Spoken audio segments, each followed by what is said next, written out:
Baik, Sapa Indonesia Malam, saudara. Dalam sidang pra-peradilan, pihak Roy Suryo menilai jawaban Polda Metro Jaya tidak konsisten dalam menerapkan hukum acara antara KUHP lama dan KUHP baru. Kuasa hukum Roy menyatakan dalam surat penangkapan dan penahanan terhadap Roy Suryo, Polda Metro Jaya menggunakan ketentuan yang terdapat dalam KUHP baru. Namun dalam menjawab permohonan Roy di sidang pra-peradilan kali ini, Polda Metro Jaya menggunakan ketentuan di KUHP lama. Karena itu, kuasa hukum Roy meminta hakim menyatakan surat penangkapan dan penahanan Roy tidak sah.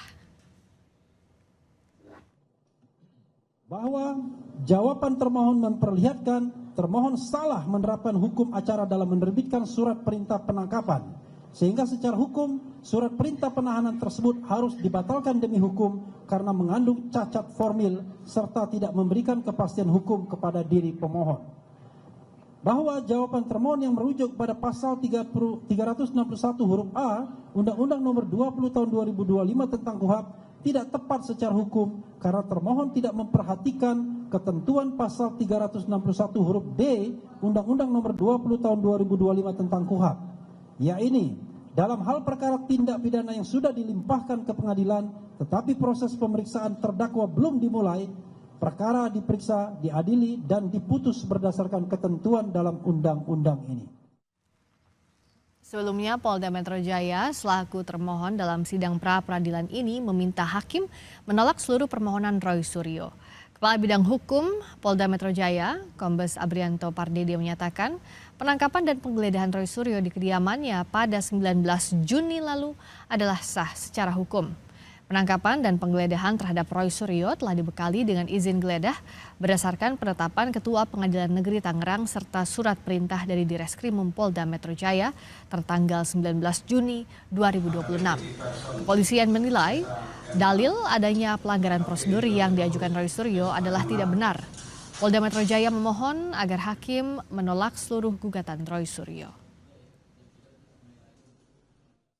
1. Menolak seluruh permohonan pra-peradilan pemohon untuk seluruhnya.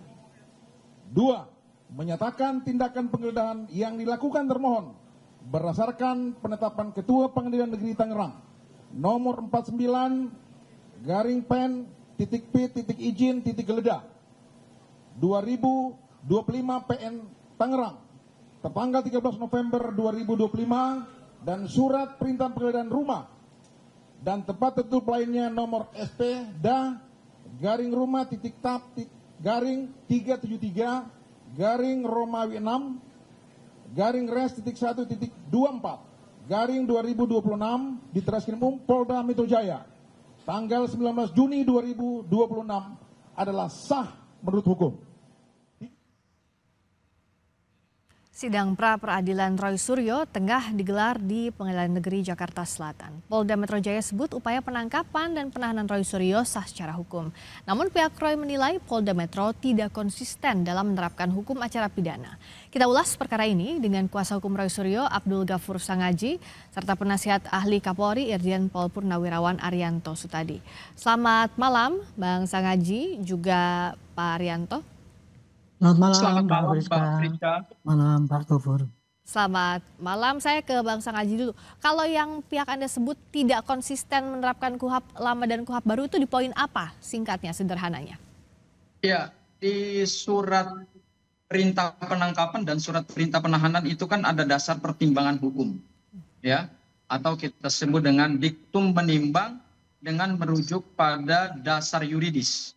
Nah, di dalam surat perintah penangkapan dan penahanan, pasal-pasal yang dirujuk oleh Polda Metro Jaya itu semuanya adalah pasal yang diatur di dalam Undang-Undang Nomor 20 Tahun 2025. Kami sudah cross-check dan kami sudah cek dan kami sudah teliti secara cermat. Ya. Tetapi dalam jawaban termohon tadi di Pengadilan Negeri Jakarta Selatan, malah mereka mendalilkan bahwa yang berlaku di dalam dasar penangkapan penahanan itu adalah Undang-Undang Nomor 8 Tahun 1981 yang terkait dengan pasal-pasal penangkapan, penahanan, dan penggeledahan. Ini kan sesuatu yang tidak konsisten. Di dasar yuridis surat perintah penangkapan penahanan, kami belum melihat surat perintah penggeledahan, ya. Tapi di surat perintah penangkapan dan penahanan yang kami terima, justru merujuknya adalah pada pasal-pasal upaya paksa yang diatur di dalam KUHP yang baru. Jadi kalau hari ini Polda Metro Jaya mengatakan bahwa dalil kami tidak mempunyai dasar yuridis yang tidak tepat, ya, karena kami mendalilkan pada KUHP yang baru, sementara menurut Polda Metro Jaya yang berlaku sebagai dasar penangkapan dan penahanan adalah Undang-Undang Nomor 8 Tahun 1981. Ya, kami menilainya justru Polda ambigu dalam menerapkan hukum acara pidana gitu. Kalaupun dia mau merujuk pada ketentuan kaidah hukum penangkapan, penahanan, penggeledahan yang diatur dalam Undang-Undang Nomor 8 Tahun 1981 KUHP yang lama, ya harusnya rujukan dasar hukumnya di situ aja. Jangan mengutip pasal-pasal yang kebetulan kami persoalkan pasal-pasal itu di dalam surat permohonan kami. Jadi kami melihat ya jawaban Polda Metro Jaya ya tidak konsisten dalam memberikan tanggapan atau jawaban terhadap permohonan kami. Seperti itu Mbak Friska. Pak Arianto, tadi dari tanggapannya Bang Sangaji, apa ada inkonsistensi penerapan dasar yuridis oleh Polda Metro Jaya dalam penangkapan Roy Suryo CS? Saya sendiri nggak bisa jawab ya Mbak ya, karena saya tidak tahu apa yang sebenarnya terjadi di sana itu. Ini kan di satu sisi dari pengacaranya Pak Roy CS itu kan membuka bahwa itu melanggar hukum, melanggar aturan, dan kemudian cara menggunakan pasal-pasalnya juga tidak konsisten. Satu pakai KUHP lama, satu pakai KUHP baru. Saya nggak ngerti itu karena di mana diterapkannya itu ya, karena saya nggak tahu persis apa yang surat yang dibikin oleh tadi yang disampaikan oleh dari Polda Metro bahwa kami sudah punya pakai surat perintah, bahwa kami sudah punya izin dari pengadilan. Ya memang kalau dari ketentuan hukum ya kayak gitu. Ketentuan itu ya upaya paksa itu mesti kalau mau menggeledah harus ada izin dari ketua pengadilan kan gitu kan.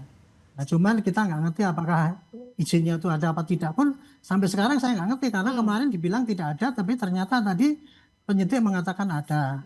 Jadi intinya begini Mbak, ini yang namanya pra-peradilan itu adalah persidangan untuk menguji apakah suatu tindakan itu adalah sah atau tidak. Itulah poinnya ya.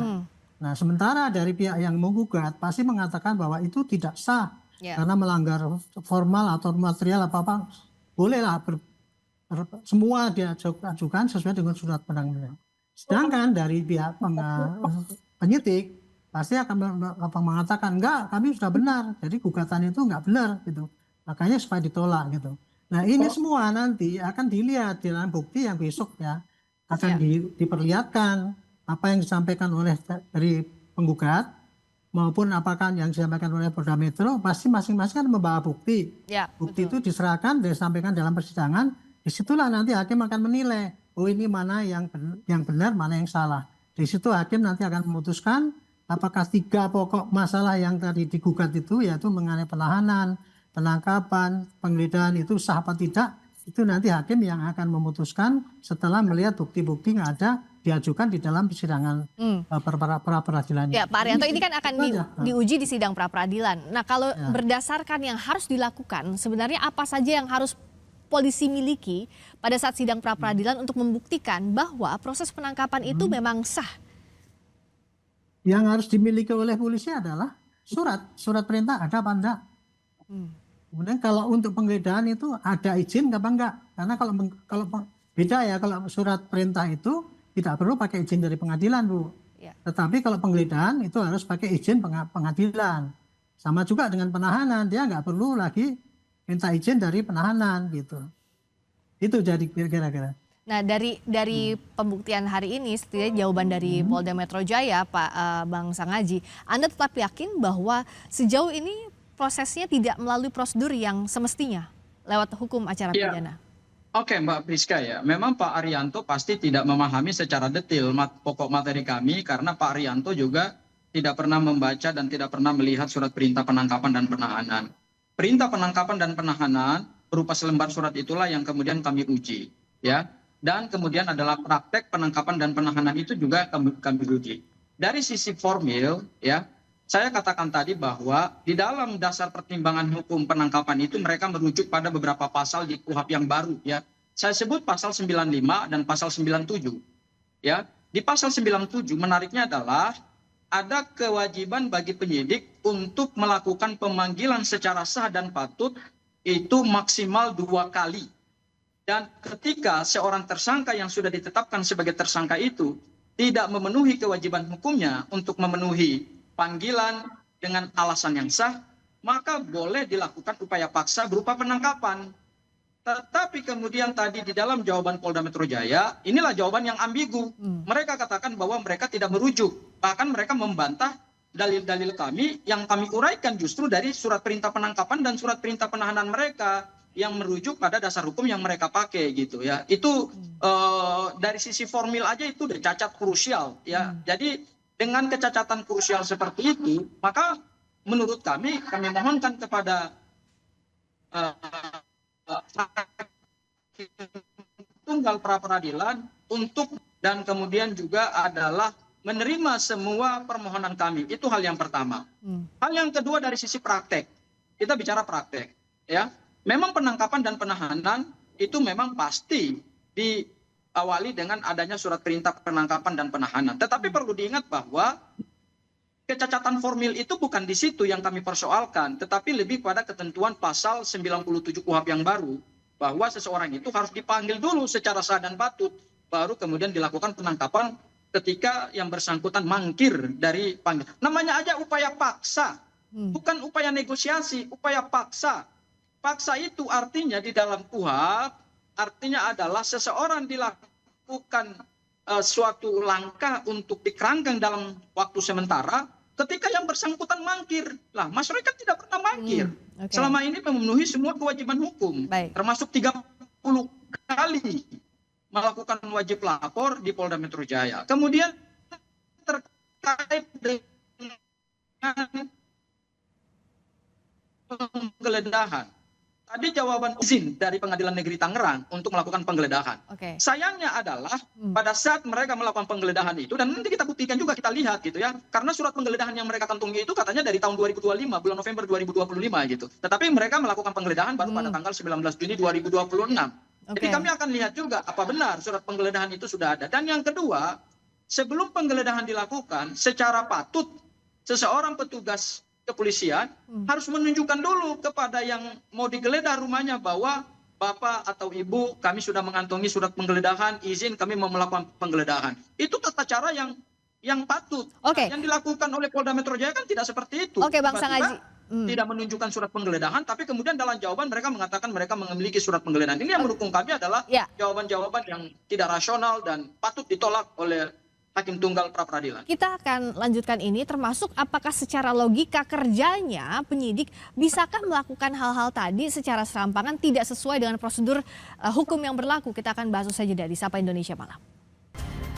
Masih membahas proses pra peradilan yang ditempuh oleh Roy Suryo dengan kuasa hukum Roy Suryo Abdul Ghafur Sangaji serta penasihat ahli Kapolri Irjen Pol Purnawirawan Arianto Suptadi. Pak Arianto, saya mau minta pendapat dari Pak Arianto. Secara logikanya, apakah penyidik melakukan penangkapan, apalagi penggeledahan untuk kasus dengan sorotan publik seperti ini, apakah bisa dilakukan memang tanpa tata cara berdasarkan hukum acara pidana? Apakah mungkin itu terjadi? Kalau ini kan saya hanya pendapat saya ya. Kalau perkiraan saya ya, karena ini kasus ini sudah menjadi sorotan publik dan kasus ini kan bukan lagi ditangani oleh polisi yang rendah, langsung kepada Dirkrimum ya. Pasti sudah dipilih tenaga-tenaga ataupun petugas yang handal gitu ya. Tetapi di dalam praktek di lapangan itu ya, saya dari pengalaman saya memang bisa saja terjadi kekeliruan daripada pelaksanaan di lapangan. Contohnya kalau kita mau menangkap ya itu, kalau saya pribadi ya dulu kalau mau menangkap saya bacakan dulu surat, Bapak mau saya tangkap begini karena pasal gini gitu. Tapi di dalam praktek di lapangan memang terkadang anggota itu juga nggak membacakan surat itu dan sebagainya. Itu bisa terjadi di lapangan ya.